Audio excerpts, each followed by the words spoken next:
sometimes they call this a walkaway split, is you open up your box. What you want to do is you want to take 2 or 3 frames that have eggs, brood, uncapped brood, a couple of those, and put them in here. Now, how many people have ever seen eggs? I have a really hard time, so I have 2 gizmos that help me out. One, those you can't see, but maybe better yet, and this is one that Tim showed us when we were learning how to graft. Wow. Now you're talking.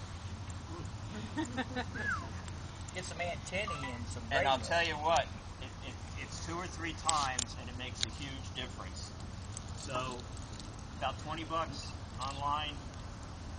Take a look, and you can see eggs. I can see eggs anyway with this thing on. All right, so just a hint. So you're going to take a couple of frames that have brood and eggs, put them in the middle. You're going to look for a couple of frames that have some pollen in it. There you go, pollen right there. How do you like that one? Put the pollen in there.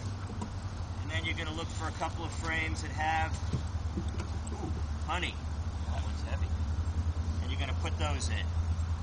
Now, you can either just cover it up and leave it and wait, and they'll raise a new queen, right? How long is that going to take? It'll take at least 3 weeks till the queen hatches. Then you got to go out and get mated. So you're looking at about a month before you start getting brood again, right? So a lot of times what you want to do is put a queen in there. Now you're 3 weeks ahead of the game, right? Okay? So depends what you want, depends if you have time. Another way to do a split, and there are literally hundreds of ways, is just come here. I got 2 boxes. I'm going to put one here. Then you take the second box, you're going to put it here where the original hive was.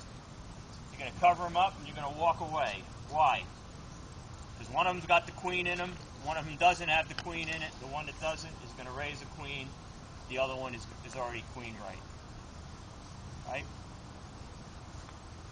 That's all there is to it. So I'll tell you what I did, and Charlie talked a little bit about swarming and swarm cells.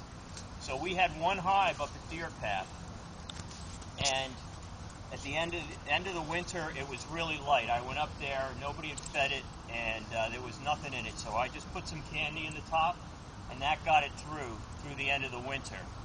So I went up there about 6 weeks ago, maybe even more than that, and I thought, okay, I'm gonna go up and split them. Well, by the time I got up there, they had already swarmed.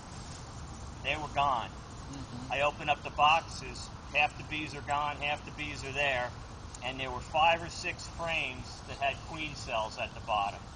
So that made it easy for me. I just put a box over here, put 2 or 3 frames with queen cells in that one, left 2 or 3 frames with queen cells in the middle, 2 or 3 on this one, and I went home. I came back a month later, looked in there, opened it up. You'll see pictures on the website. Brood. What does that mean? I got a queen. Yay.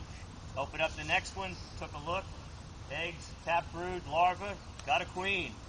Same thing. So now I know I'm queen right in all 3 hives. What I did is I went up a couple weeks later when they had built out the first 8 frames, put a second box on the top. Now, I don't think we're going to get any honey out of those this year, but that wasn't my purpose. My purpose was to make more bees and make more hives. So I actually went from 1 to 3, and that's what's up there now. Okay, and so can you tell them a moment, explain how the workers decide about a queen? How do they get them queen cells going?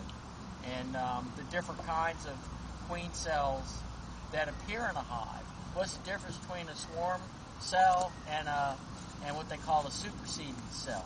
Okay, so when the bees are going to supersede, okay, all of a sudden they decide, for whatever reason, queen's not living up to her reputation. Maybe she's not laying enough eggs. Maybe she's got some tattered wings. Who knows? They decide it's time to raise a new queen. They'll make a queen cell, and typically it's up in the top half of the frame, the top third of the frame, okay? And it sticks out like a little peanut.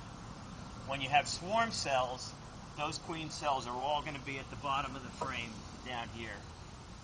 So that's the difference. If you open it up and you see queen cells at the bottom here, your hive has probably already swarmed. That's happened to me twice.